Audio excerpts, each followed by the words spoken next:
एक बहुत गूढ़ प्रश्न है कि रावण शंकर भगवान का अनन्य भक्त था, फिर भी उसके नगर में दहन हुआ, जिसको लंका दहन के नाम से जाना जाता, हनुमान जी ने किया था, और रावण का वध हुआ। अपनी मृत्यु को वो नहीं प्राप्त हुआ। ऐसा क्यों?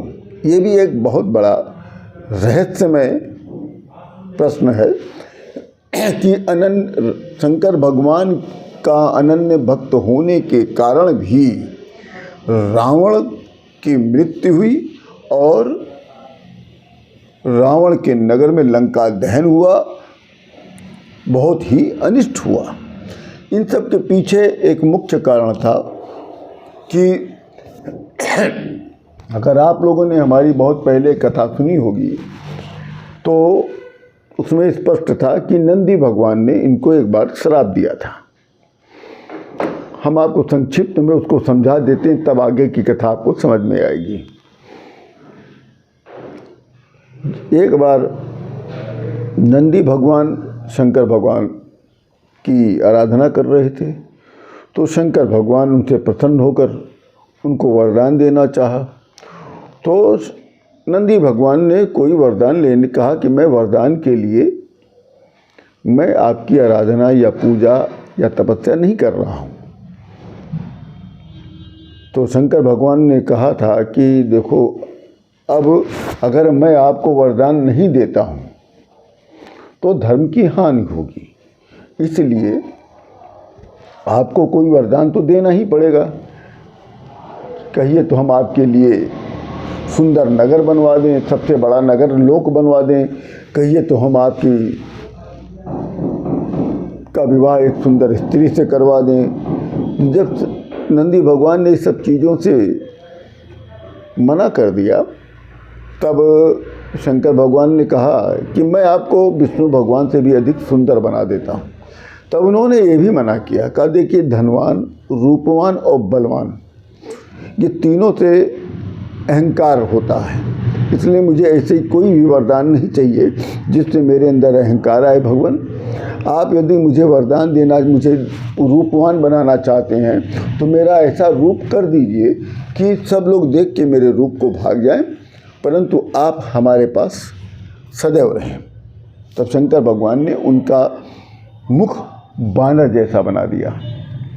जब बानर जैसा बना दिया तो एक बार रावण की मुलाकात, भेंट, नंदी भगवान की एक बार भेंट रावण से हो गई।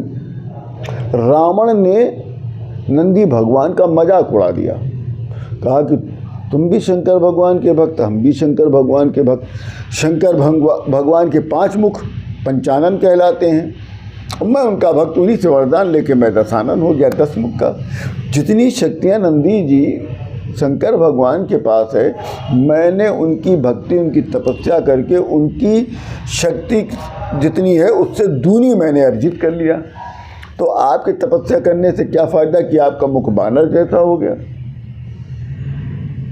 तब नंदी भगवान को क्रोध आ गया और क्रोध में उन्होंने श्राप दे दिया, कहा कि हे रावण, इसी बानर मुख के सहारे जो तुमसे युद्ध करेगा उसी के हाथों तेरी मृत्यु होगी।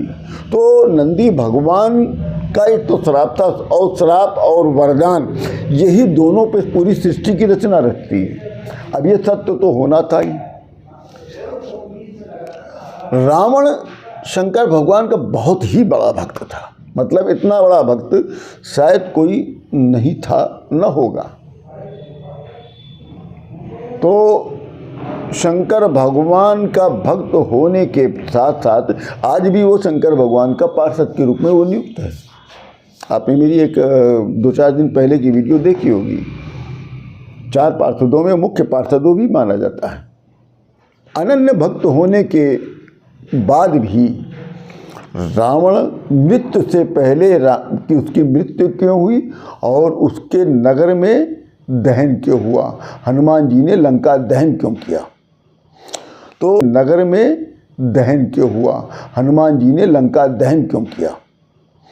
तो इसकी कथा आपको स्कंद पुराण में मिलेगी और हनुमानाटक के में भी मिलेगी। रावण मन ही मन ये सोचता था कि यदि मैं शंकर भगवान को ये 10 सिर चढ़ा दूं तो शंकर भगवान बहुत प्रसन्न हो जाएंगे और प्रसन्न होने के बाद हमारे पास बहुत अधिक बल आ जाएगा। तब चूंकि शंकर भगवान का 11 अवतार, 11 रुद्र, और परंतु रावण के पास 10 ही सर है, 11वां सर नहीं है महाराज। तो शंकर भगवान को वो प्रसन्न करता चला गया। प्रसन्न करने में उसने एक एक सर अपना चढ़ाता चला गया उनको।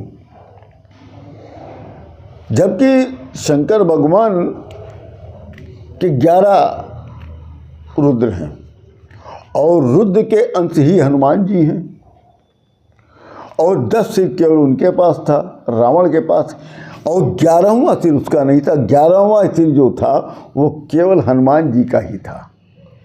वही जो रावण के पास होना चाहिए था वो हनुमान जी के पास था। इसी कारण से शिव जी उससे को वो प्रसन्न नहीं कर पाया। वो समझा कि मैं प्रसन्न कर ले गया, तो 11वां उसके पास सर न होने के कारण उसका 11वें सर के रूप में 11वां रुद्र के रूप में शंकर भगवान ने हनुमान अवतार लिया था। इसीलिए इसी शिवकोप के कारण, चूंकि उसने संकोच सोच रहा है मैंने रुद्र को तो प्रसन्न कर लिया, परंतु वो रुद्र प्रसन्न नहीं हुए। 10 रुद्र प्रसन्न हुए थे, 11वां रुद्र नहीं प्रसन्न हुआ। या तो आप केवल साधारण पूजा किए होते, तो 11वें रुद्र की उसने अवहेलना कर दी थी। इसीलिए 11वें रुद्र हनुमान जी के रूप में शंकर भगवान प्रकट हुए, अवतार लिए, और इसी कारण उन्होंने लंका दहन किया था। जब रावण ने शिव और रुद्र में भेद कर लिया, देखिए उसने एक और भी किया था, उसकी गलती और थी, उसकी मति मारी गई थी ये कहिए, क्योंकि उसके बाद अहंकार हो गया था ना। तो कहा गया है कि अहंकार में तीनों गए, बल, बुद्धि और वंश। अहंकार में तीनों गए, बल, बुद्धि और वंश। ये अहंकार जिसके पास होता है उसके 3 चीज़ की नाश हो जाती है। एक बल की नाश होती है, फिर बुद्धि की नाश होती है और उसके वंश की नाश हो जाती है। ना हो तो आप उनको देख लीजिए, आप कौरव को देख लीजिए, और आप कंस को देख लीजिए, और आप रावण को देख लीजिए। इसका साक्षात प्रमाण है। ये रावण ने भाई शिव शंकर दोनों में जमीन आसमान का अंतर, परंतु साधक को मना किया गया है कि दोनों में भेद नहीं करेंगे। जब दोनों में आप पूजा करेंगे, दोनों को समान मानेंगे आप। उसने, रावण ने शिव और रुद्र में भेद कर लिया, उसकी मति मारी गई तो उसकी बुद्धि भ्रष्ट हो गई थी। इसी भेद बुद्धि के कारण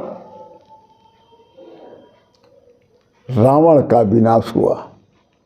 इसीलिए बहुत पहुँचे हुए ज्ञानी ऋषि लोग कहते हैं कि साधक को शिव जी और रुद्र में, दोनों में अभेद बुद्धि रखनी चाहिए।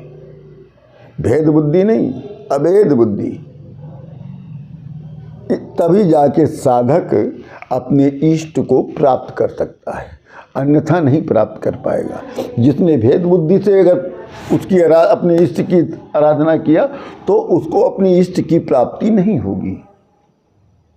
और साधक को कभी भी अपने मन में, अपने हृदय में अहंकार नहीं लाना चाहिए। चाहे सिद्धि मिल जाए तब भी ख्याति की जरूरत नहीं होती। जिसके पास ख्याति, जो नाम चाह रहा है, वो अहंकारित है। इसीलिए कबीरदास जी ने ही लिखा था कि अहंकार में तीनों गए, बल, बुद्धि और वंश। और विश्वास न हो तो देख लो रावण, कौरव और कंस। इसी के साथ राम राम।